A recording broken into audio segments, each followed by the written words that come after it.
Famille, les Israélites de la Bible n'ont jamais existé. Ils n'ont jamais été en Égypte et ils n'ont jamais été à Canaan. Je vous laisse écouter et puis bon, peut-être on va commenter.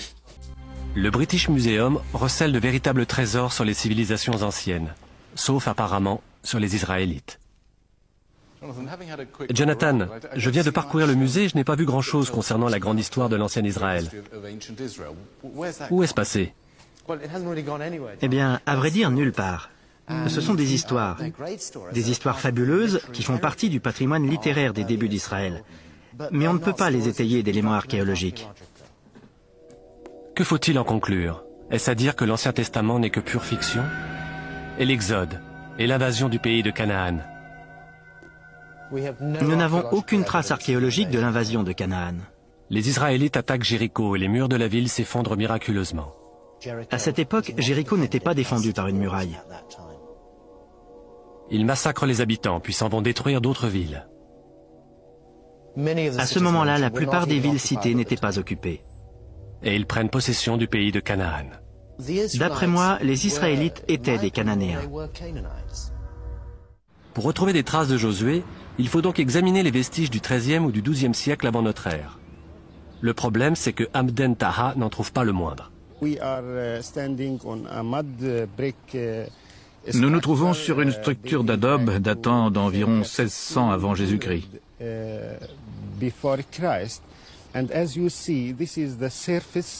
ce que vous voyez là est le sommet du tel, ce qui signifie que le site a été abandonné à la fin du XVIe siècle et n'a pas été réoccupé ensuite.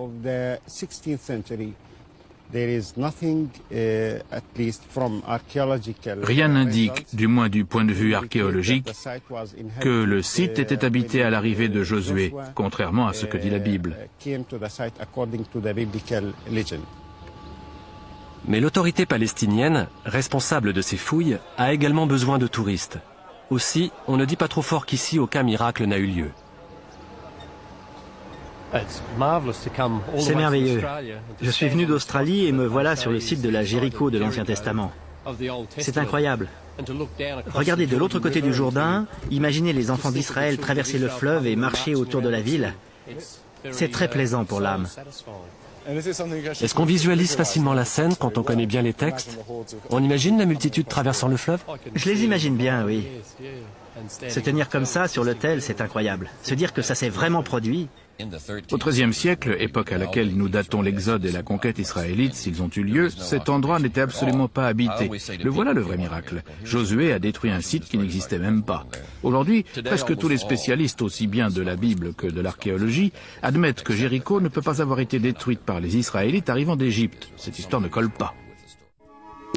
Le livre de Josué cite 12 villes cananéennes décimées par les Israélites. Mais aujourd'hui, les archéologues affirment que sur ces 12 villes, 11 étaient soit inhabitées, soit intactes. C'est donc une toute nouvelle version de l'histoire qui se fait jour. Les Israélites ne sont jamais allés en Égypte. Ce n'est pas une réalité historique. C'est une légende, une reconstitution réalisée aux alentours du 7e siècle d'une histoire qui n'a jamais eu lieu. Mais lorsqu'un journal national publie un article où Zev déclare que les Israélites ne sont pas venus d'Égypte, de nombreux Israéliens dépourvus de convictions religieuses s'alarment. C'est ce que lui a dit un membre du gouvernement. Il m'a dit qu'après avoir lu l'article, où j'affirmais que l'Exode n'avait pas eu lieu et que nous n'étions pas venus d'Égypte, il n'avait pas pu dormir pendant 3 jours. Et pourtant, c'est un laïc qui occupe des fonctions importantes au ministère de l'Éducation. Tout de même, quelque chose ne va pas dans l'histoire de la Bible. Voilà que je découvre qu'à l'époque où les Israélites auraient fui l'Égypte pour entrer en Canaan, le pays était dirigé par Pharaon. Ce n'est pas ce que dit la Bible. Nous voici à Afek, un camp militaire à proximité de Tel Aviv. À l'époque de l'Exode, au XIIIe siècle avant notre ère, cet endroit était une garnison égyptienne. Les Égyptiens ne sont pas du tout mentionnés dans l'histoire, et c'est l'un des meilleurs indices indiquant qu'elle ne décrit pas la réalité du XIIIe siècle.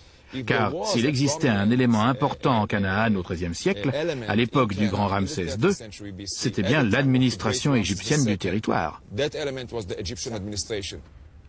Cet édifice était le quartier général égyptien. Du XVe au XIIe siècle avant Jésus-Christ, pendant 3 siècles donc, l'Égypte a régné sur Canaan. Canaan était une province d'Égypte avec des administrateurs égyptiens sur place, en poste à différents endroits, dont ici. Donc, quitter l'Égypte n'aurait servi à rien. Aucun élément ne prouve que Josué ait conquis ce pays. Mais après tout, il n'existe pas non plus de preuve que Guillaume le Conquérant ait conquis l'Angleterre en 1066. Mais ça, on peut vérifier.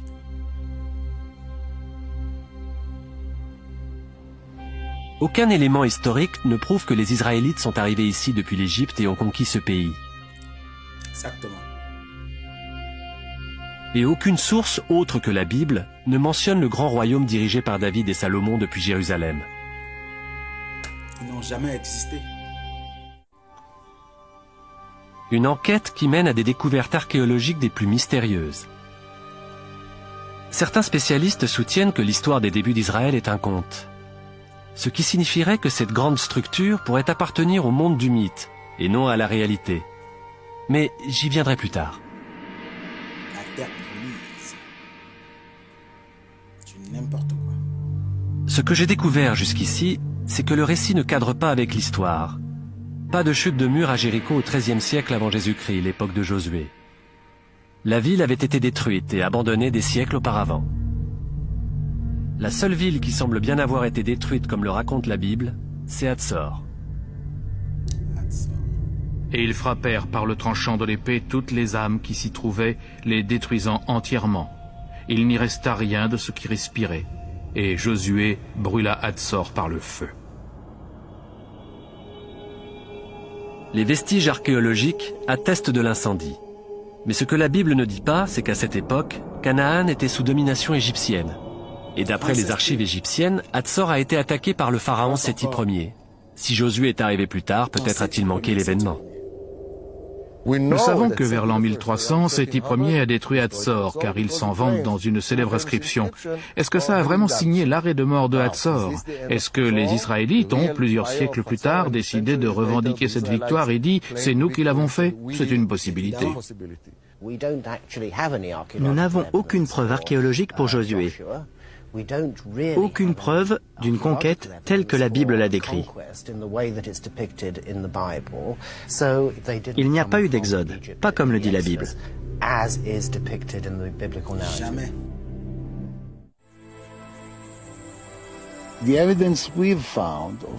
Tout ce qu'on a trouvé sur plus de 200 sites prouve que cette région était absolument déserte pendant la période cananéenne tardive, au XIVe et XIIIe siècle. Puis de nouveaux sites sont apparus. Nous pouvons retracer un mouvement d'est en ouest, exactement comme la Bible raconte l'entrée en Canaan par le Jourdain vers les régions escarpées.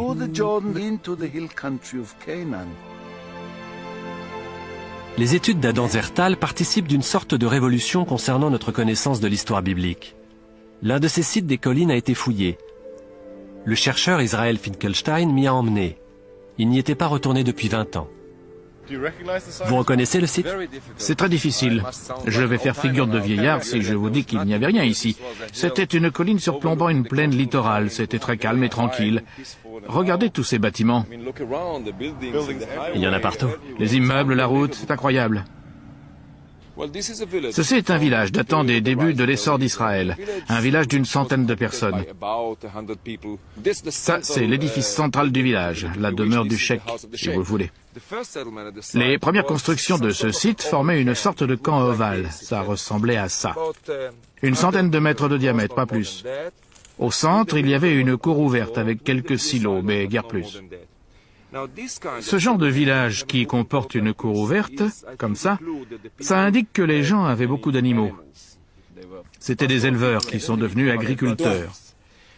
Si on regarde les sociétés d'aujourd'hui au Moyen-Orient, qui traversent encore ce processus, Bien, on famille, remarque quelque chose y a de très plus intéressant. rien à y ajouter. C'est un Vous processus avez tout progressif entendu, et c'est on la remarque partie une que seulement. dans les premiers temps de la On vie revient sédentaire dans en le village prochain numéro, agricole, et là, il y aura les des gens commentaires, tentent à conserver la tradition en de fond. la tente et du camp de tente liés restez à leur connectés. ancien mode de vie. Fâché, fâché, fâché.